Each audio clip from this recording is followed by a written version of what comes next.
Hola, ¿qué tal amigos de Al Día con el Agro? Bienvenidos a este 2024 en este espacio de actualidad, conversación e información que está relacionado con el sector agropecuario de Colombia y el mundo. En esta primera emisión de Al Día con el Agro, pues no podríamos ser ajenos a una circunstancia que tiene preocupados a los productores agrícolas del país, a los ganaderos y en general a la ciudadanía.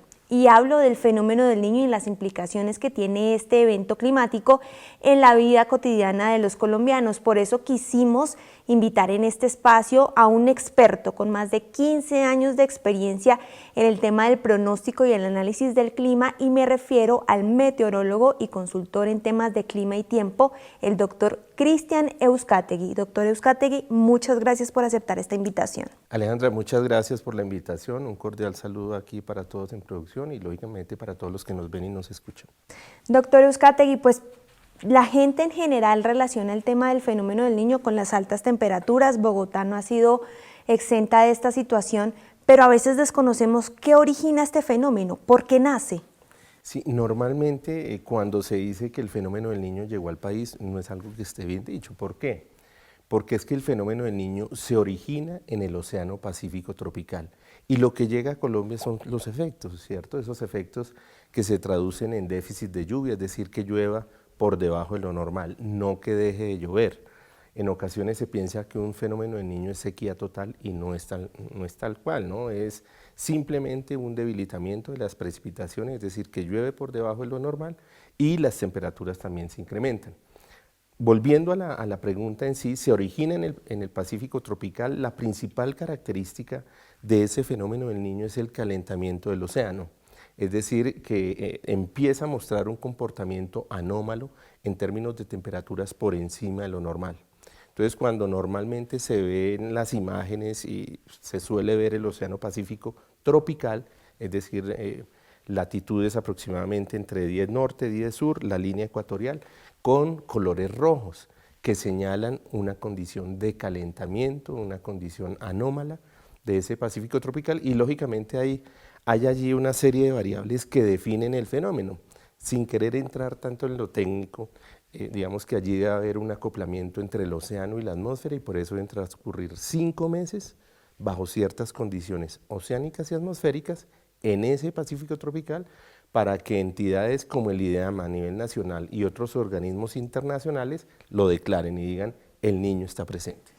Doctor Euskategui, ¿tenemos Niño todos los años y qué depende de la intensidad del fenómeno? Bueno, los niños, de acuerdo con la literatura, niños, niñas suelen presentarse aproximadamente entre 2 a 7 años, es decir, que no hay una periodicidad o una recurrencia que pueda ser fácilmente detectable a nivel de predicción. Adicionalmente, digamos que pueden aparecer fenómenos niño y niña con mucha frecuencia. Si ustedes lo recuerdan, 2020-2021 tuvimos una niña, 2021-2023, comenzando 2023 el año anterior, otra niña, y luego hacia el mes de mayo arrancó este niño, el cual ha venido evolucionando. Digamos que ese fenómeno del Niño, como ya lo señalo, pues tiene ciertas características y al final, digamos que para nosotros se traduce en déficit de precipitación. ¿Me recuerdas la segunda pregunta que se me iba quedando? ¿Qué depende de la intensidad del fenómeno? De acuerdo, sí. Esa intensidad que es algo fundamental, porque es que un tema es la intensidad dado por ese calentamiento del océano. Entonces ese fenómeno, digamos que está condicionado a esa situación que puede ser relativamente local, más allá de que el Pacífico pues es inmenso. Pero esa intensidad entonces está en función de las anomalías de la temperatura superficial del mar, qué tan caliente está el océano. Y en ese orden de ideas, este fenómeno del Niño ha superado o ha llegado a los 2 grados por encima de lo normal. Quiere decir que se ha situado como un fenómeno fuerte. Pero otro tema es los efectos que puede tener, y entonces algunos pueden asociar la intensidad de un fenómeno a los efectos o a cómo se está sintiendo en un país como Colombia. Una cosa es la intensidad, insisto, del fenómeno per se allí en el Pacífico tropical, que insisto es fuerte. Otra cosa son los efectos en términos de intensidad, en términos de déficit de precipitación, en términos de aumentos de temperatura, y este fenómeno, digamos que en términos de efectos, especialmente en el mes de enero, nos deja unos efectos que son significativos en términos de temperaturas bastante altas y en términos de déficit de precipitación que alcanzan el 60, 70%, 80% en diferentes zonas del país. Doctor, ahí va justamente mi segunda pregunta y es que el sector agropecuario está en incertidumbre y en vilo porque las autoridades climáticas en Colombia han asegurado que el pico se viene en febrero. Ya estamos empezando febrero, ¿qué podemos esperar si usted ya nos dice que, por ejemplo, en el océano ha aumentado 2 grados la temperatura? Sí, allí podemos señalar dos cosas, ¿no? Ha llegado a su punto alto, pero los diferentes organismos internacionales señalan un decaimiento relativamente rápido del fenómeno y por eso podríamos esperar que en febrero se mantengan esos efectos del fenómeno del Niño, más allá de que el mes haya empezado con precipitaciones que no son productos del Niño, que son producto de otros fenómenos que le generan contrapeso, es decir, un pulso de fuerzas, por así decirlo, un niño queriendo que no llueva y otros fenómenos de variabilidad climática haciendo que llueva. Esos le han ganado un poco el pulso comenzando el mes de febrero y por eso las precipitaciones que hemos tenido. Pero el Niño no acaba aún y en esa medida se espera que durante lo que resta de febrero tengamos aún días con temperaturas significativas, déficit de precipitación y que al final del mes podamos terminar en el acumulado con lluvias por debajo de lo normal. Quiere decir que si esperamos esta precipitación normal para una época del año en cierto punto del país, pues vamos a tener un poco menos en el acumulado. Pero eso es muy importante. Si usted está en ciudades en donde ha tenido en las últimas semanas lluvias, no piense que esto es ausencia del Niño. Estamos ya teniendo un experto que nos afirma que esto es una situación de varios fenómenos que están aquí. Y hablando de la ciudadanía, doctor Euskategui, me surge la pregunta de qué podemos hacer como ciudadanos. ¿Tenemos algún impacto en este fenómeno? Digamos que como fenómeno es un fenómeno natural, es decir, es un fenómeno que se presenta allí por una condición natural. Esto digamos que no tiene una asociación directa con la emisión de gases de efecto invernadero, por ejemplo. Y ya ese será otro punto que trataremos un poco más adelante, pero más allá de eso, nosotros lo que debemos hacer es prepararnos. Los colombianos debemos prepararnos ante esa advertencia que en un momento dado nos da el IDEAM, nos dan los organismos internacionales de que vamos hacia uno u otro fenómeno, ¿cierto? Bien sea un niño o bien sea una niña.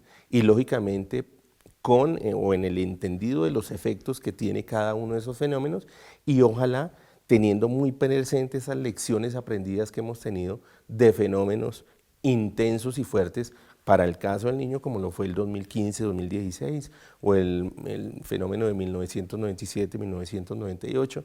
Eso nos deja lecciones aprendidas no solamente en el contexto nacional, sino también en el contexto territorial y sectorial. Y allí entonces debemos, cada uno de los que estamos de una u otra forma inmersos en esto, y no me estoy refiriendo solo a los técnicos, sino más a los productores, a los agricultores que están en los territorios, que recuerden cómo fueron esos fenómenos, qué efectos tuvieron y con base en ello adelanten y se organicen para realizar las actividades de preparación del caso, ¿no? Bueno, justamente si hay un productor que nos está viendo y dice, bueno, yo soy un líder de la comunidad, ¿qué clase de acciones tengo que liderar para que ese fenómeno no nos impacte tan fuertemente? Existe ahorita, digamos, un mecanismo muy interesante, muy importante y ya lleva una buena cantidad de años y son las mesas agroclimáticas. Esas mesas agroclimáticas hay que estar allí presentes, hay que participar de las mismas, hay que inclusive contar esas lecciones aprendidas, tratar de socializar todo ese tipo de situaciones a fin de que tomemos más y mejores decisiones. En esas mesas agroclimáticas, lógicamente se señalan esas posibles condiciones en el corto, mediano y largo plazo, pero adicionalmente desde el punto de vista agronómico también se señalan cuáles podrían ser esas mejores prácticas para los diferentes cultivos en cada uno de esos departamentos. Entonces, en esa medida, digamos que allí la invitación es a participar de esas mesas agroclimáticas. Entiendo que ya son 17, 19 aproximadamente en el país, con lo cual se está cubriendo un buen o un alto porcentaje de la población en Colombia, ¿no? Doctor, importante recomendación, señor productor, acuda a las autoridades, consulte con su Secretaría de Agricultura municipal o departamental, infórmese para que haga que esta clase de fenómenos no tengan un impacto que finalmente se traduce también un poco en el bolsillo de los productores del país. Doctor Uzcategui, ¿qué podemos tener en cuenta en ciudades o en zonas urbanas? ¿Cómo nos podemos preparar aquí en zonas como Bogotá, Medellín, Cali? Correcto, mira, trayendo un poquito a colación, como cerraba la pregunta anterior, que es totalmente cierto y muy al lugar, porque es que al final, digamos que la información que se emite desde el contexto nacional, porque digamos que la Unidad Nacional para la Gestión del Riesgo emite una circular ante temporadas de más o menos lluvias y también ante temporadas de lluvia. Y en ese orden de ideas, lo que hace la unidad es decir, vea, es muy probable que en estas regiones se presenten estos fenómenos amenazantes y ante ese tipo de situación deberían seguirse estas y otras acciones, ¿cierto? Adicionalmente, porque cuando se habla, por ejemplo, de temporada seca o de menos lluvias, no quiere decir, insisto, que no llueva, porque hay zonas del país donde sí llueve, como el Pacífico y la Amazonía, más allá de que enero o febrero son de pocas lluvias en esas zonas. Pocas entre comillas, son de menos lluvias, pero allí llueve de forma significativa. Entonces, esas circulares llegan desde lo nacional a todos los entes territoriales. ¿En cabeza de quién? De los consejos departamentales para la gestión del riesgo de desastres y los consejos municipales. Y lógicamente, esas acciones que se dan desde lo nacional se deben aterrizar al contexto territorial y lógicamente la parte sectorial también. Y entonces ya pensando a nivel de zonas urbanas, pues debemos aprovechar en ocasiones esa condición seca o de menos lluvias para adelantar todas esas actividades de limpieza de canales, de ductos, para cuando llega la temporada de lluvias. Sucede que las temporadas de lluvias y los fenómenos niñas son mucho más fuertes, digamos no fuertes, son mucho más impactantes que un fenómeno niño. Lo que pasa es que un fenómeno niño genera un estrés social significativo por todo el tema de los incendios forestales, por todo el tema de la sequía, del desabastecimiento y demás. Pero digamos que en zonas urbanas deberíamos aprovechar ese tipo de situación, pero adicionalmente estar muy atentos, por ejemplo, a las altas radiaciones, ¿no? Porque ciudades como Bogotá y diferentes ciudades capitales tienden a tener una buena cantidad de pavimento, digamos de mucha obra dura, y digamos que en esa medida la cantidad de radiación puede ser mayor, no solamente la que entra, sino también la que se refleja, y en esa medida es importante utilizar todo tipo de bloqueador, hidratarse, bueno, y demás. Bueno, importantes recomendaciones, entonces usted que está ahí conectado desde su casa, siga en conexión con la señal de TV Agro que ya regresamos. Bienvenidos a este segundo segmento de este programa Al Día con el Agro. Gracias por seguir en conexión con nosotros y hoy estamos hablando de un tema que es muy importante y relevante. El fenómeno del niño, todos los efectos que ha tenido en el país, que ha tenido también en la producción agrícola, pecuaria de Colombia, que sin lugar a dudas se traduce en un asunto de economía para los productores y todos aquellos que estamos interesados e inmersos en el sector del campo. Quienes se conectan a esta hora, les comento que estamos con el doctor Cristian Uzcategui. Él es un experto de más de 15 años en temas de pronóstico y de clima y nos está dando un panorama muy amplio de todo lo que tiene que ver con este fenómeno del niño. Doctor Uzcategui, empecemos este segundo bloque hablando un poco de la relación del fenómeno del niño y el cambio climático, porque el año pasado expertos internacionales, las Naciones Unidas, hacían un llamado a la necesidad de ponerle frente al fenómeno, al cambio climático, perdónenme, y hacer que los gobiernos pues cumplieran formalmente sus compromisos que asumen en instancias internacionales. ¿Cuál es esa relación y cómo podría impactar en el aumento de la temperatura, si es que es posible? Correcto.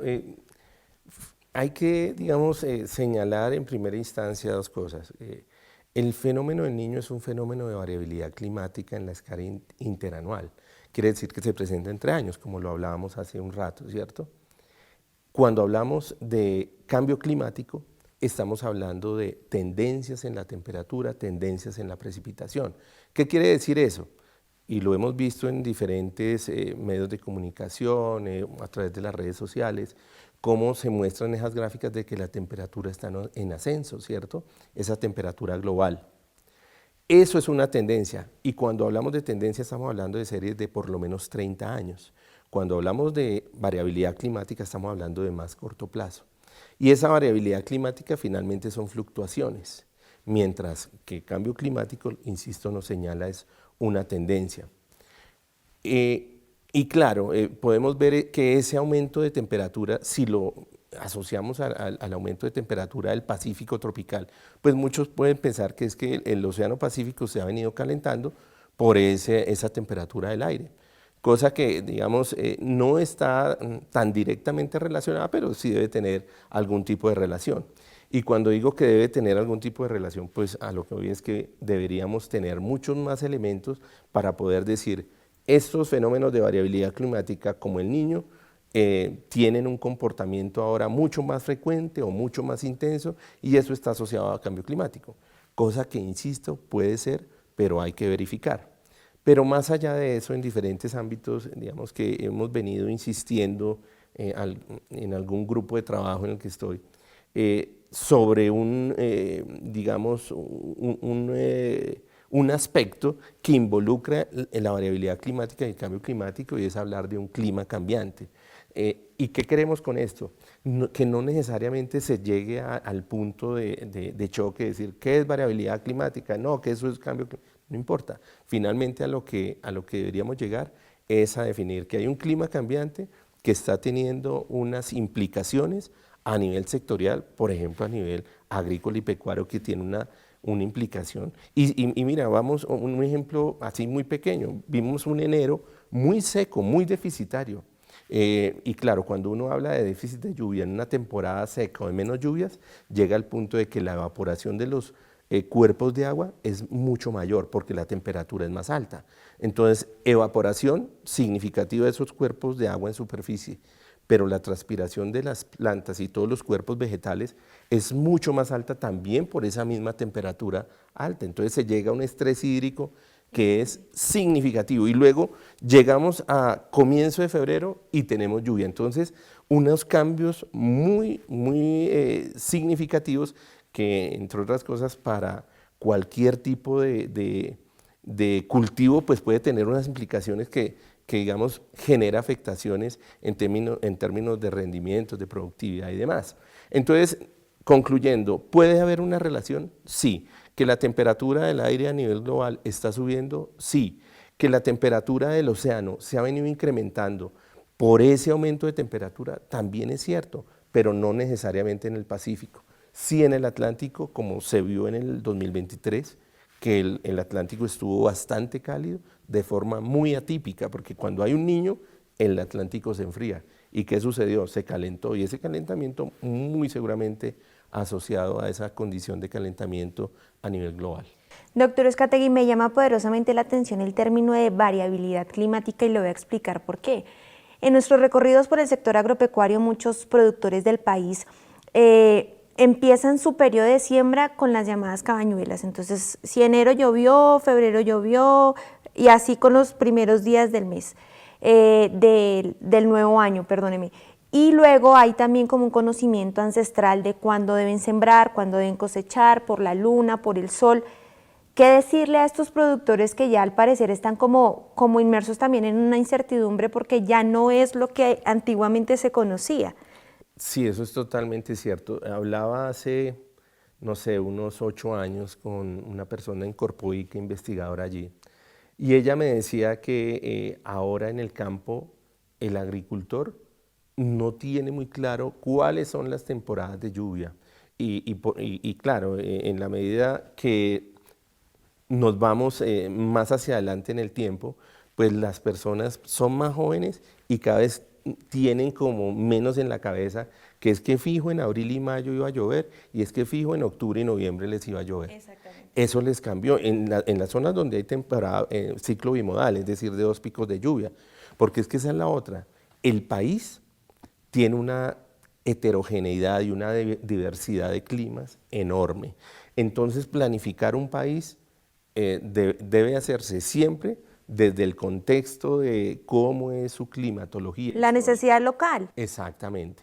Entonces allí es importante, por ejemplo, los datos, los registros, para poder saber cómo es su ciclo de lluvias y en cuáles años, por ejemplo, ha tenido excesos, en cuáles ha tenido déficit, en cuáles había una condición parecida a la que estamos viviendo ahora, a años atrás. Eso se le llama análogos, es decir, cuáles años análogos tenemos parecidos como para proyectar los meses siguientes. Y es allí cuando la mano del técnico pues se vuelve importante, ¿cierto? Pero no sin antes decir que ese conocimiento ancestral sigue siendo fundamental por todas las cosas que ven, que sienten, esa sensibilidad es fundamental y en muchas ocasiones retroalimenta al técnico para justamente llegar a un consenso para tomar mejores decisiones, ¿no? Bueno, esta es una conclusión que me parece muy interesante y es no ignorar ese conocimiento ancestral, esa percepción que tienen nuestros productores de ya vieja data y de experiencia en los cultivos.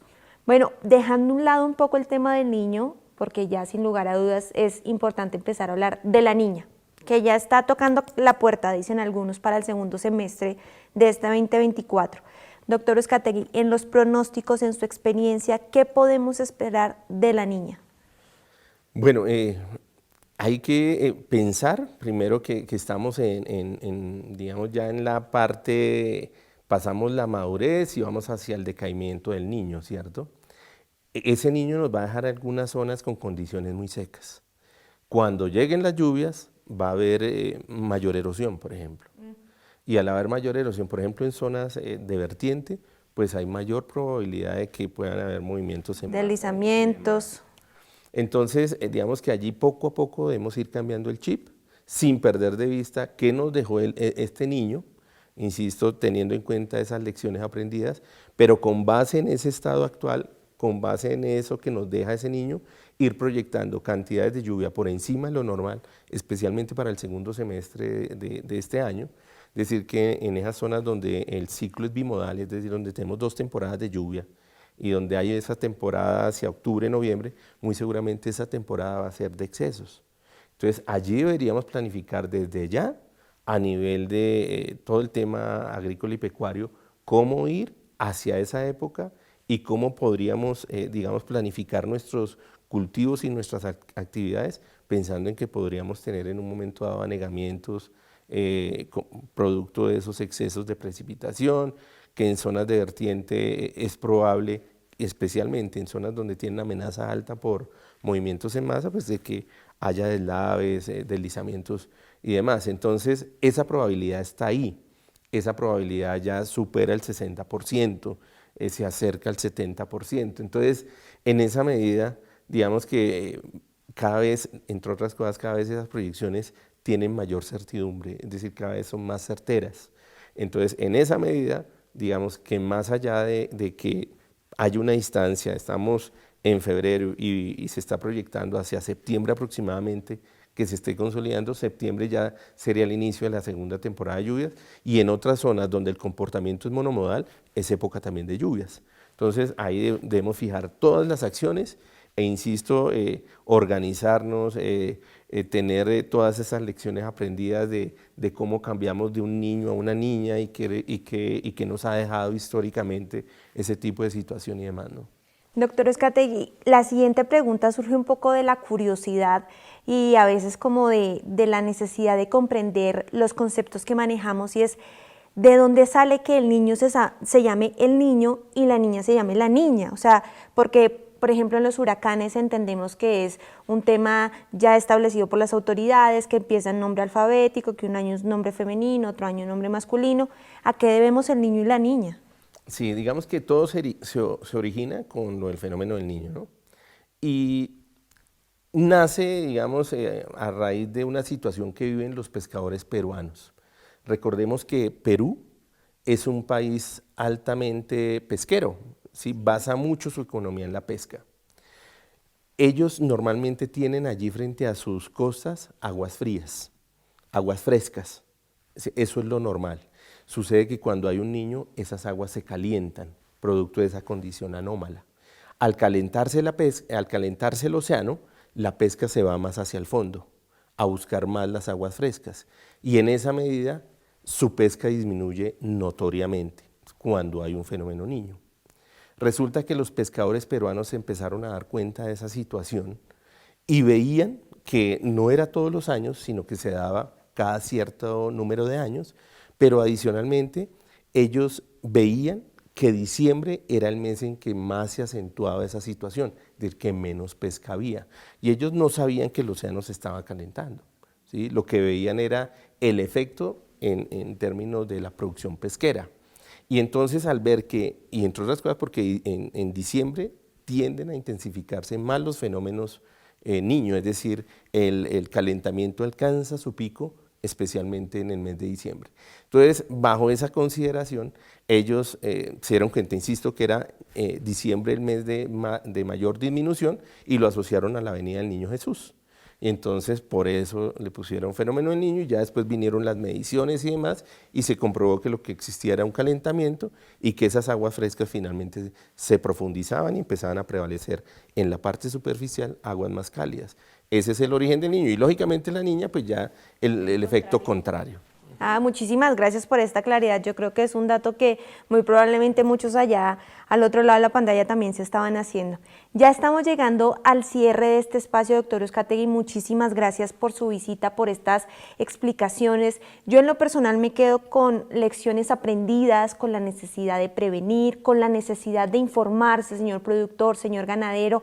Acuda a las autoridades, consulte información, no tenga miedo de acudir a los expertos porque es necesario también trabajar de manera mancomunada con esos técnicos que le ayudarán a preservar pues su actividad agrícola y pecuaria. Doctor Uzcategui, ¿algo para concluir? Bueno, no, finalmente que estos fenómenos de variabilidad climática cada vez tienen una mayor repercusión a nivel sectorial, a nivel territorial, que es importante, como ya lo decías, que nos organicemos, que nos sigamos organizando, que desde las juntas de acción comunal estemos muy cerca de esas tomas de decisiones a nivel de sector y adicionalmente a nivel de todo lo que nos puedan orientar en relación con las secretarías de Agricultura, las mismas secretarías de Planeación y demás, porque al final, digamos que también debemos pensar en un momento dado cómo desde lo nacional y desde lo departamental podemos tener en un momento dado cierto tipo de apoyo para que esa repercusión y esos efectos no sean tan negativos como pueden llegar a ser en un momento dado, ¿no? Doctor Uzcategui, muchísimas gracias por su tiempo y regálele a los televidentes su @ en Twitter, bueno, en X, como se dice ahora en la actualidad, para que sigan informados de la actualidad del tema del clima. Sí, por ahí escribo normalmente en Twitter algunas cosas que pueden ser importantes para ustedes, entre otras cosas porque siempre pienso en el agro y en el campesino. Ojalá pudieran verlo, de vez en cuando se llama, mi cuenta en X es @CristianEuska, Cristian con CHRI, porque en ocasiones lo escriben sin esa H y pues no da. Y la K con KA, Cristian Euska.